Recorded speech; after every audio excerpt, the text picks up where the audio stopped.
And then we go to Europe, where we do the waltz, the elegant waltz. So they learn these 6 dances. We also teach them a dance called heel-toe polka, which is not the polka, but it's the heel-toe polka music, and it's a fun dance where they change partners.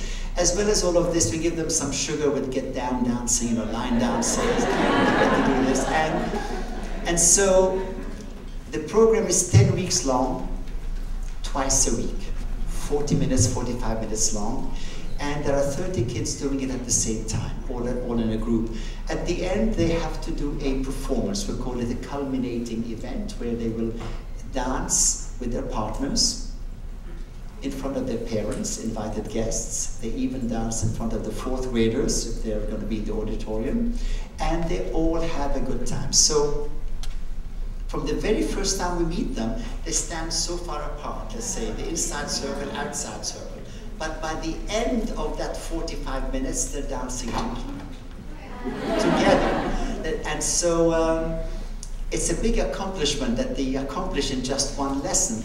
And many of these kids don't want to do it. They really don't. But somehow we have ways and means of I don't want to say tricking them, but taking them on the journey of fun, of enjoyment. And before they realize that they're dancing in front of one another, they're actually having fun, and so they allow you to continue with them. And one trick that we use that's very, very helpful is that all of the, we call them ladies and gentlemen, as I said, but for the moment, let me say, all of the boys and girls, if I'm dancing with you, young lady in the blue, I will say, I will dance for 1 minute with you, thank you, partner, and we move, hello, new partner. We dance, thank you, partner, hello, new partner. So the whole class dances together. And so, this is so politically correct, I cannot tell you. You know, this is all understated. Please excuse my expressions right now, ladies and gentlemen. A black kid is dancing with a Chinese girl. What do you call it? A Hispanic boy is dancing with a white girl. A Jewish boy is dancing with a Jewish boy is dancing with a Muslim. No, a Jewish girl is dancing with a Muslim boy, perhaps. You know. So New York City is wonderful. What I love about New York City is that we have all of these people melting together, and so it's the only place in their school life where they're actually touching each other and actually moving as one. And a question that came up earlier on tonight, if politicians could learn to, I mean that sincerely, if they could just dance with each other. Sincerely. Because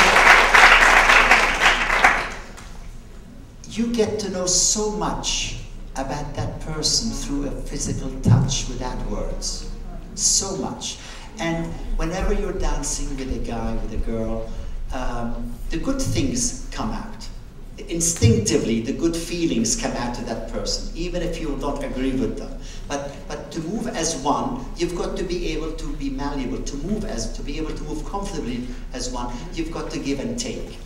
At the same time, ladies and gentlemen, it would be wonderful if life was like this amongst couples. Meaning that, you know, they say that the men are the leaders, the woman is a follower. I don't believe in that. I'm a ballroom dancing person, but I really don't believe in this. My philosophy is a gentleman, notice the word, I didn't say a man, a gentleman instigates the step, the movement. The lady picks it up and the man follows it. So this way you're moving together rather than, come on woman, I'm leading. And so we are laughing with this, we're joking with this, but you know very well, any of you ladies who have ever danced with a guy who's held you, oh my God, you know, or someone who's held you gently, you know very well who you'll have that second dance with. And so this is where if politicians could just dance with each other and adjust and readjust, because in dancing it's a conversation between two people through movement, adjusting and readjusting forever. And I think this is really, really quite wonderful.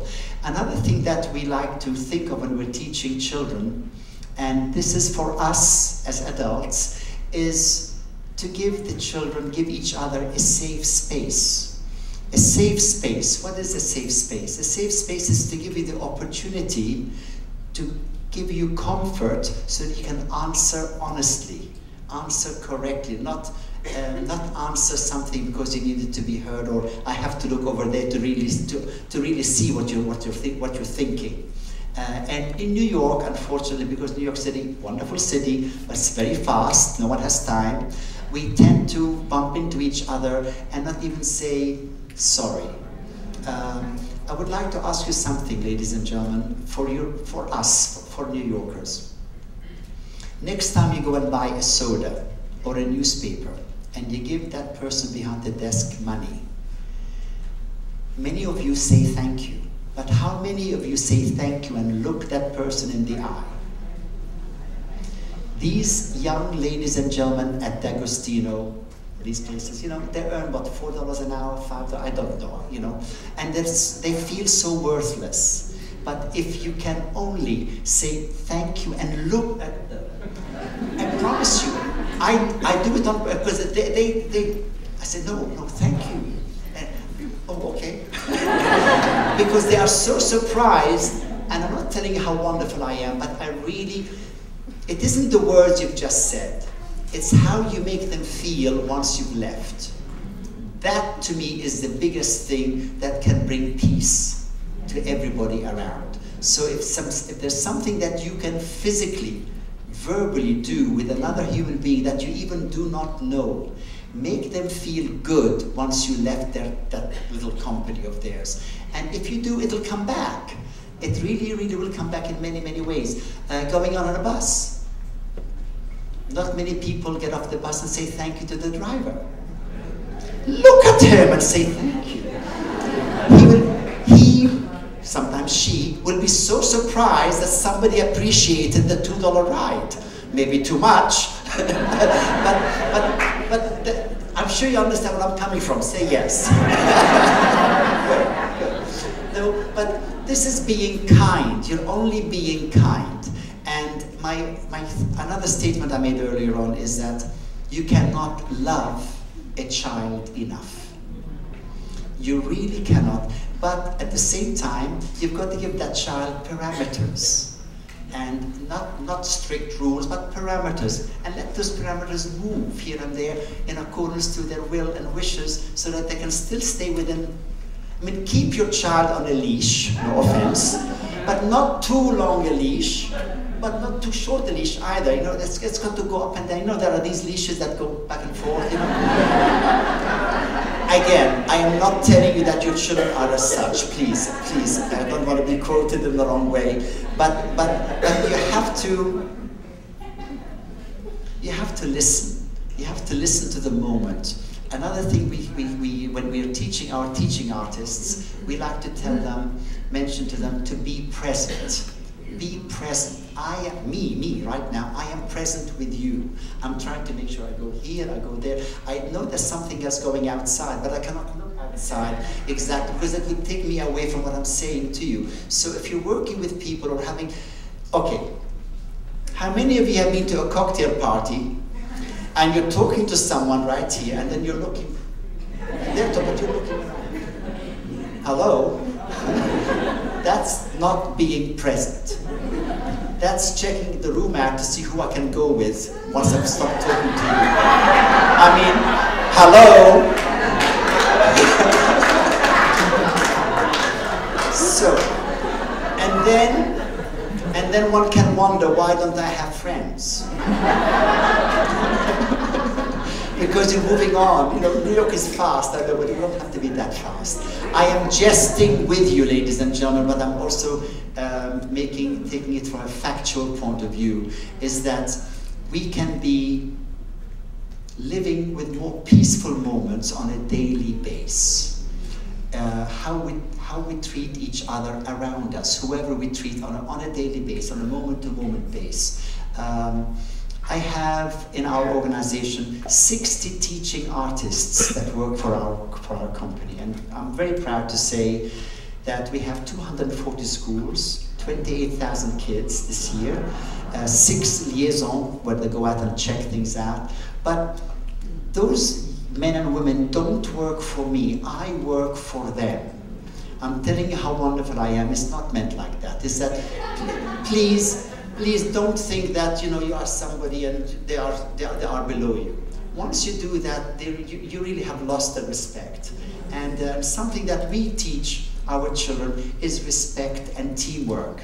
And we are so proud that the way we treat our teaching artists is with that in mind, so that they themselves they have to feel it from the boss, so that they can then send it on to the children. Compassion. How many of us have compassion for other people? Please, let us have, whatever we have, let's have more. And let's try to understand the two sides of the coin. There are reasons why I give you an answer. I came to my place in my life right now because of what happened yesterday or the day before. We must not forget what happened to us, but at the same time, when you give an answer, try to give the answer try to understand where that answer is coming from that person. Don't just suddenly disagree. No. Once you say no to a child, it shuts off. Once you say no to a friend, it shuts out. So, okay, however, but have you thought of this, or have you thought of that, or do you see it from this point of view? So having compassion to people around us is really, really, really important. We are teaching our children respect. Respect, respect, respect. So that's another thing that I think one can feel amongst yourselves, etc. And so, ladies and gentlemen, where am I going with dancing classrooms? I was very, very pleased, very honored. Pleased is the wrong word. Can you imagine me in the Middle East, running around, having 2 movies made about my work? I mean, what does it feel? I really cannot tell you. I cannot believe it. That we had a wonderful lady by the name of Amy Sewell and a director, Marilyn Agrillo, who approached us to make this documentary on Hot Ballroom, and they did a brilliant job. So I believe the movie itself is about 110 minutes long in actual length, but they had 185 hours of footage. So they had to condense. You see, even in a regular movie, Los Angeles movie, Hollywood movie, they take many, many hours of footage, of course, but the difference with a documentary, that camera has to be there and then. There's no take 2, take 3, take 4.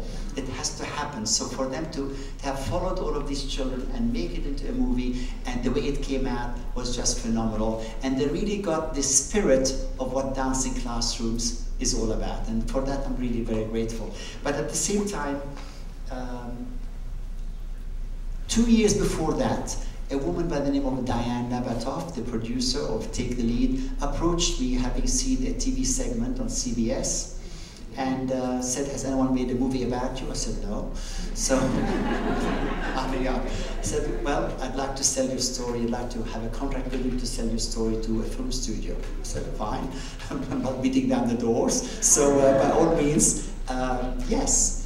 So, it took 6 years, actually, 6 years from the first meeting to the screen. And then 2005